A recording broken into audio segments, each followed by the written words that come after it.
58 படங்கள் இயக்கியவர். தன்னை முன்னிலைப்படுத்தாமல் தன் படைப்புகளை, அதாவது தன்னுடைய படங்களை முன்னிறுத்தி அவருக்கென்று ஒரு தனி பாணியை வகுத்து கொண்ட இயக்குனர். அவருடைய படங்களை சொன்னால் இவரா அந்த படம் என்று கேட்கிற அளவுக்கு பல வியக்கக்கூடிய படங்களை இயக்கியவர். ஒரு அன்சங் ஹீரோ என்று சிலரை சொல்வார்கள், ஒரு பாடப்படாத கதாநாயகன் என்று. தன்னை பற்றி பாடப்படவில்லையே என்பதை கூட கவலைப்படாமல், என் தொழில் நான் செய்தேன், அதில் எனக்கு என்ன நல்ல பெயர் என்கிற திருப்தியோடு இருக்கிற இயக்குநர்கள் பலர் திரைப்பட உலகில் உண்டு. அவர்களை திரைப்பட உலக சரித்திரம் நிச்சயம் குறித்து கொள்ளும். அதில் மிக முக்கியமானவர் சி.வி. ராஜேந்திரன் அவர்கள். அவர் என்ன சொல்ல போகிறார்? வணக்கம் சிவிஆர் சார். வணக்கம். இன்றைக்கு செல்வி ஜெயலலிதா அவர்களுடைய பிறந்த நாளுக்கு என்னுடைய வாழ்த்துக்கள். அதுவும் ஜெயா டிவி மூலமாக சொல்லிக்கிறதுக்கு நான் ரொம்ப பெருமைப்படுறேன். ரொம்ப சந்தோஷம். உங்களுக்கு ஒரு பெரிய பங்கு அவங்களுடைய கலை உலக பயணத்தில் நீங்களும் ட்ராவல் ஆகியிருக்கீங்கன்றது எனக்கு தெரியும். நீங்கள் ஸ்ரீதர் சாருடைய பரம சிஷ்யர். வெண்ணிராடை காலத்திலேருந்து அவங்க அறிமுகமான காலத்தில் நீங்கள் அப்போது ஸ்ரீதர் சாருடைய அசிஸ்டண்ட்டு. அந்த டைட்டிலில் வரும்போது மறக்க முடியாத பெயர்களில் ஸ்ரீதர் படங்கள்லாம் சி.வி. ராஜேந்திரன் வந்துக்கிட்டே இருக்கும். அதுக்கப்புறம் நீங்கள் 58 படங்கள் பண்ணீங்க. எனக்கு தெரிஞ்சு நீங்கள் 4 படங்கள் இந்த அம்மாவோட பண்ணியிருக்கீங்க. கரெக்டாக? கரெக்ட், ரொம்ப கரெக்ட். கலாட்டா கல்யாணம், சுமதியின் சுந்தரி, ராஜா நீதி. நான் ஒரு ரசிகனாக ஒரு விஷயம் உங்கள்கிட்ட கேட்கணும்னு நினைக்கிறேன். மோட்டார் சுந்தரம் பிள்ளை படத்தில் சிவாஜிக்கு மகளாக நடித்தார்கள். உங்களுடைய படம் கலாட்டா கல்யாணம். அதில் டைட்டில் கார்டு வர்றதுக்கு முன்னாடியே எனக்கு இன்னும் ஞாபகம் இருக்குது, இவங்க அப்போ தான் ஃபஸ்ட்டு வாட்டி சிவாஜியோட பேராக வராங்க. எம்ஜிஆர் அவர்கள் கேம்பஸ்லேருந்து இங்கே வராங்க. அந்த சாத்தனூர் டேமில் நல்வரவுன்னு ஒரு போர்ட்லேருந்து இவங்க ஓடி வருவாங்க. சிவாஜி மேலே நிற்பார், இவங்க மேலே போவாங்க. போன உடனே வந்த இடம் நல்ல இடம், வர வேண்டும் காதல் மகாராணின்னு ஒரு வெல்கம் சாங் இருக்கும். அது பர்பஸாக போட்டிங்களா இல்லைனா அவர் கேம்பஸ்லேருந்து இங்கே வந்ததுக்காக விஷமமாக போட்டிங்களா? எனக்கு அது ரொம்ப நாளாக ஒரு க்யூரியஸான ஒரு கேள்வி. அது அந்த ஃபஸ்ட்டு ஷாட், அந்த ஃபஸ்ட்டு லிரிக்ஸு எப்படி அதை ஃப்ரேம் பண்ணிங்க?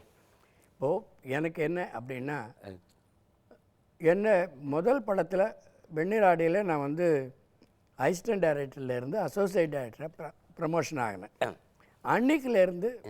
அன்றைக்கெல்லாம் ரொம்ப பாசமாக பழகியிருக்கோம் நானும் ஜெயலலிதா அவர்களும். எப்போ வேணாலும் என்ன வேணாலும் எனக்கு எவ்வளோ கதைகள் சொல்லியிருக்காங்க, என்னென்னோ புக்ஸு சஜஸ்ட் பண்ணியிருக்காங்க. இந்த புக்ஸை படி ராஜி, அவங்க என்ன எப்போவுமே ராஜின்னு தான் கூப்பிடுவாங்க. அந்த அளவுக்கு ரொம்ப பாசமாக பழகினதுக்கப்புறம் நான் ஒரு டைரக்டர் ஆனேன். அவங்க ஒரு பெரிய நடிகை ஆகிட்டாங்க. எனக்கு என்ன ஆசைன்னா, நான் பழகி பார்த்து ஒரு இன்டெலிஜென்ட் நடிகையை நம்மளுடைய முதல் படத்தில் ஏன் போடக்கூடாதுன்னு சிவாஜியோட போட்டால் நல்லாயிருக்கும் அப்படிங்கிறதுக்காக நான் ப்ரொடியூசர்கிட்ட சஜஸ்ட் பண்ணேன். அவங்களுக்கு ரொம்ப நல்ல ஐடியா அப்படின்னாங்க. அவங்க போய் கேட்டவுடனே ரொம்ப சந்தோஷமாக ஒத்துக்கிட்டாங்க. வந்தோடனே முதல் அந்த சாங்கு நீ வந்த இடம் நல்ல இடமுங்கிறது. அப்போ சிவாஜி மேலே இருப்பார், இந்த அம்மா படிக்கட்டு கீழே இருப்பாங்க. அப்போது அவர் சஜஷனில் வச்சு இந்த அம்மா அந்த படியில் மேலே ஏறி வர அப்படியே மேலே போவாங்க. அப்படின்னும் போது நான் சொன்னேன் ஜெயலலிதா கிட்ட, இது மாதிரி நான் இது மாதிரி வைக்க போகிறேன், நீ தப்பாக நினைக்காத.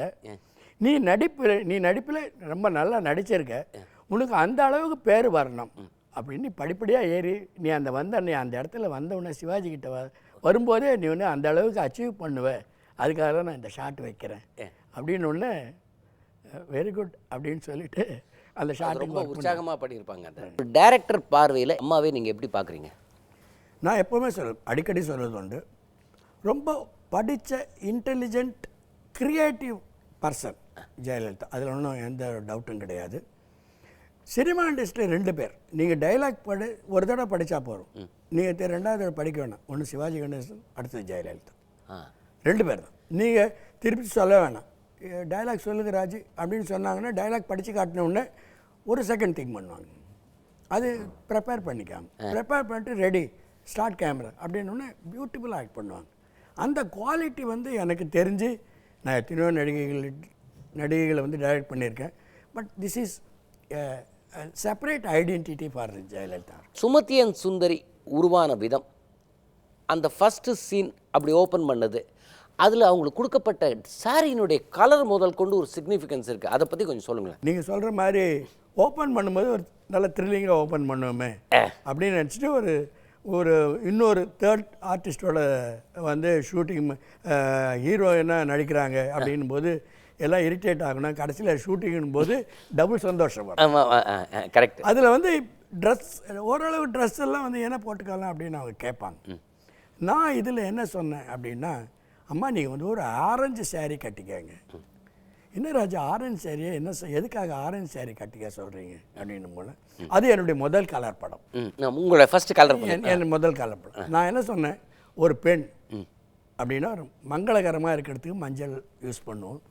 கோபமாக இருந்தா அப்படின்னா வந்து அவள் காளி மாதிரி இருப்பா அப்படின்னும் போது சிகப்பு யூஸ் பண்ணுவோம். ஸோ மஞ்சளும் சிவப்பும் கலந்தது தான் ஆரஞ்சு. ஒரு பெண்ணின் போல் அன்பாகவும் இருப்பா, காளி மாதிரியும் மாறுவா. அதுக்காக தான் வந்து இந்த சேரீ கொடுக்குறேன் அப்படின்னும் போது வெரி குட் ஐடியா அப்படின்னு சொல்லி அந்த சேரீ இப்போ நம்ம ஓரளவுக்கு நம்மெல்லாம் வந்து யாருமே சரி அந்தம்மா அது அவங்கள டவுட் வந்தால் தவிர வேறு எதுவும் டிஸ்கஸ் பண்ண மாட்டாங்க. எல்லாம் யார் என்ன சொன்னாலும் உபயோக பண்ணுவாங்க. அவங்களுக்குன்ற இது சரியாக வருமா அப்படின்னு கேட்டால் நம்ம உடனே திங்க் பண்ணிக்கணும். ஓ இது வேறு ஏதோ பண்ணிக்கணும், நம்ம ஆல்டர்னேட் திங்க் பண்ணணும் அப்படிங்கிறத நம்ம தெரிஞ்சுக்கணும்.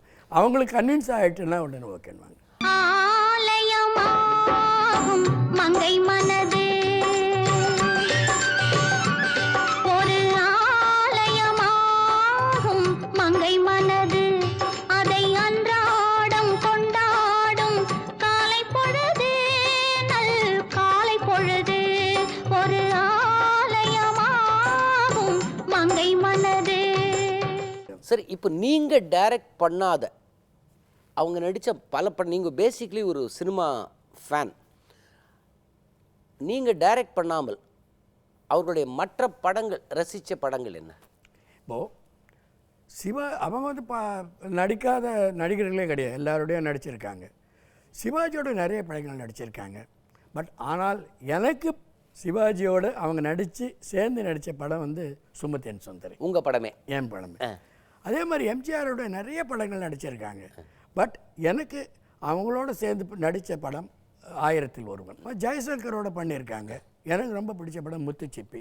அருமையான கதை. அதில் தான் இந்த தொட்ட இடம் துலங்க வரும் தாய். அப்புறம் வந்து ரவிச்சந்திரனோட பண்ணியிருக்காங்க. எனக்கு ரொம்ப பிடிச்ச படம் வந்து நான் வந்து சில்வர் ஜூப்ளி பிக்சர் ரொம்ப. அதே மாதிரி வந்து முத்துராமனோட நடிச்சிருக்காங்க. எனக்கு ரொம்ப பிடிச்ச படம் சூரியகாந்தி. ஸோ அது மாதிரி எல்லா எனக்கு அவங்களோட அவங்க நடித்தாங்கிறத விட அவங்க நடித்த அவங்களோட பிடிச்ச படங்கள் நிறைய இருக்குது. பட் எனக்கு பிடிச்ச படங்கள் இதுதான் சொல்ல முடியாது. இந்த நிகழ்ச்சியில் நீங்கள் வந்து கலந்து கொண்டது தான் மிகப்பெரிய சந்தோஷம். உங்களுக்கு ஜெயா டிவி சார்பில் எங்களுடைய மனமார்ந்த நன்றியை தெரிவித்துக் கொள்கிறோம். வணக்கம். நானும் வந்து இந்த சந்தர்ப்பத்தை எனக்கு கொடுத்த ஜெயா டிவிக்கு என்னுடைய ஆழ்ந்த நன்றி. நான் வந்து மறக்க முடியாத ஒரு சிலர் பேர் இருப்பாங்க. எனக்கு மறக்க முடியாத 2 பேர் தான் உண்மையாக சொல்ல போனோன்னா, ஒன்று சிவாஜி, 2வது ஜெயலலிதா. இவங்க 2 பேரும் பற்றி எவ்வளோ வேணால் சொல்கிறதுக்கு எப்போ டைம் கிடைச்சாலும் நான் சொல்லிகிட்டே இருப்பேன். இந்த சந்தர்ப்பத்தை எனக்கு கொடுத்த உங்களுக்கும் ஜெயா டிவிக்கும் இன்னொரு முறை நான் வந்து நன்றி சொல்லிக்கிறேன். தமிழ் சினிமாவில் நுழைய நினைப்பவர்கள் எல்லோருமே அவர்களுடைய புண்ணிய ஸ்தலமாக நினைப்பது ஏவிஎம் நிறுவனம்தான். தமிழ் சினிமா சரித்திரத்தில் தனக்கென்று ஒரு முத்திரை பதித்த நிறுவனம் ஏவிஎம். அந்த நிறுவனத்தில் பல நட்சத்திரங்கள், பல இயக்குனர்கள், பல நடிகர்கள் அங்கிருந்து உருவாகி இருக்கிறார்கள். அவர்கள் மூலமாக பிரபலமாக இருக்கிறார்கள். ஏவிஎம் என்றாலே தனி முத்திரை இருக்கும். இன்று நமக்கு ஏவிஎம் என்றால் உடனே நினைவுக்கு வருபவர் ஏவிஎம் சரவணன் அவர்கள்தான். அவர்கள் என்ன சொல்கிறார் பார்ப்போமா? பிப்ரவரி 24 என்னால் மறக்க முடியாத ஒரு நாள். இதுக்கு 2 காரணம் உண்டு. ஒன்று, மேடத்தினுடைய பர்த்டே அன்னைக்கு. அதே மாதிரி என்னுடைய அம்மா ராஜேஸ்வரி அம்மாவனுடைய பர்த்டே 24 பிப்ரவரி. ஸோ அதனால் எப்போவுமே எனக்கு அந்த விசேஷமான நாளாக நான் நினைக்கிறது. அப்படிப்பட்ட அருமையான இந்த நாளில் மேடத்தை பற்றி பேசுகிறதுக்கு எனக்கு சந்தர்ப்பம் கிடைத்த ரொம்ப சந்தோஷம். அவங்க வந்து ஒர்க்குனா அவ்வளோ டெடிக்கேட்டடாக ஒர்க் பண்ணுவாங்க. எங்கள் படத்தில் மேஜர் சந்திரகாந்த், எங்கள் மாமா போன்ற படங்களெல்லாம் ஆக்ட் பண்ணியிருக்காங்க. அப்போல்லாம் டிசிப்ளின்னா ரொம்ப பர்ஃபெக்ட் டயத்தில் வருவாங்க. அனாவசியமாக அரட்டை அடிக்கிறதோ அன்வான்ட் டாபிக்ஸோ பேச மாட்டாங்க. அவங்க உண்டு, அவங்க வேலை உண்டு, புஸ்தகம் வச்சுக்கிட்டு உட்காந்து படிச்சுக்கிட்டு இருப்பாங்க. நம்ம போய் விஷ் பண்ணால் பதிலுக்கு விஷ் பண்ணுவாங்க. ஹீரோயின் எப்படி இருக்கணும் அப்படின்றதுக்கு ஒரு ரோல் மாடலாக லீவ் பண்ணாங்க அவங்க சினிமாவில் இருக்க வரலும். அதே மாதிரி மற்ற வாழ்க்கையிலையும் அவங்களுடைய ஒரு ரோல் மாடலாக இருந்துகிட்ருக்காங்க. அப்படிப்பட்ட அவங்களுடைய பர்த்டே அன்றைக்கி நான் மதிக்கக்கூடிய அவங்களையும் சரி, எங்கள் அம்மாவை நினச்சிக்கிட்டு இன்றைக்கி இந்த 24ஆம் அன்றைக்கி வரப்போகும்போது 2 பேரை பற்றி நான் நினச்சிப்பேன் எப்போவுமே. அப்படிப்பட்ட நல்லவங்களை பற்றி நினைக்கக்கூடிய சந்தர்ப்பம் கிடைத்தது. இந்த மேடத்தை பற்றி பாராட்டி பேசக்கூடிய சந்தர்ப்பம் கிடைத்தது. அவங்க நீடூழி வாழணும், நல்லா இருக்கணும், நாட்டுக்கும் கலை உலகத்துக்கும் அவங்க சேவை செய்யணும்னு சொல்லி நான் என்னுடைய அன்பான வேண்டுகோளை வணங்கி விடைபெறுகிறேன். நன்றி, வணக்கம். தமிழ் சினிமாவின் ஒரு மறக்க முடியாத சரித்திரத்தை தன் இசையால் பதித்தவர். காலம் உள்ளவரையும் காற்று உள்ளவரையும் அவருடைய கானத்தை யாராலும் அழிக்க முடியாது. கிட்டத்தட்ட 45 ஆண்டுகள் தொடர்ந்து, ஒரு வருடத்திற்கு 40 படங்கள் என்றால் 1-2 பாடல்கள் சற்று குறைவான பாப்புலாரிட்டியோடு இருக்கலாம். ஆனால் தொடர்ந்து வருகிற படங்கள் எல்லாம் அவர் பாட்டு இருந்தாலே படத்தின் பெயர் ஞாபகம் வரும்.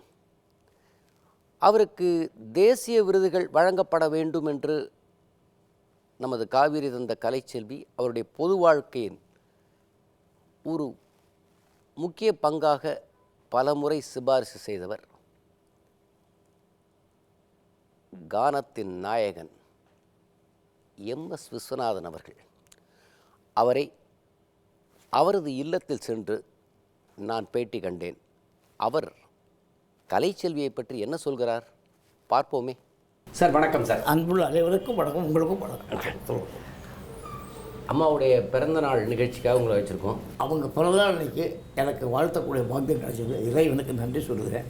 அவங்க நீண்டூழி வாழ்ந்து இன்னும் நாட்டுக்கும் வீட்டுக்கும் அவங்க சொந்த எல்லாருக்குமே நல்ல காரியங்களை நடத்தி கொடுத்து அவங்க நல்ல பேர் வாங்கி நீடூழி ஆரோக்கியத்தோடு வாழணும் என்ன எல்லாம் அந்த இறைவனை வேண்டுகிறேன்.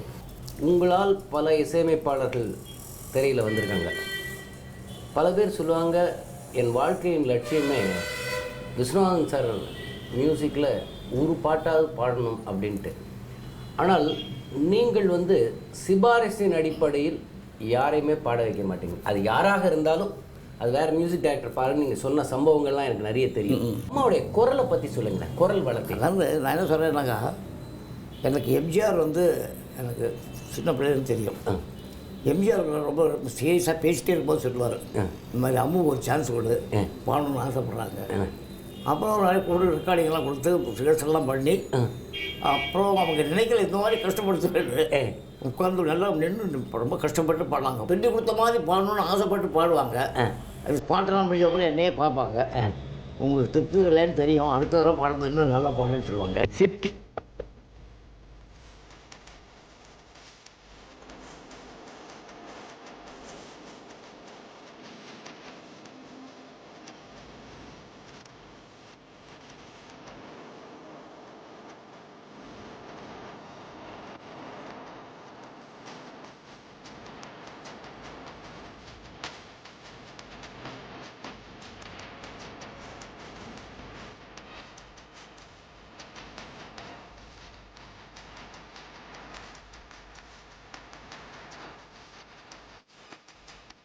அது இன்னொரு விஷயம் சொல்லுவாங்க, இந்த கேட்டு கோடி உரிமை மேடம் பாட்டில் அவங்க தான் அந்த பல்லவி கொடுத்தாங்க.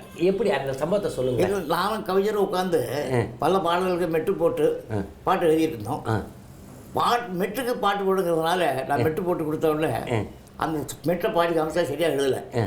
அப்புறம் ஒரு நாளைக்கு டிஸ்கஷன் வரும்போது நம்மகிட்ட பேசினேன்.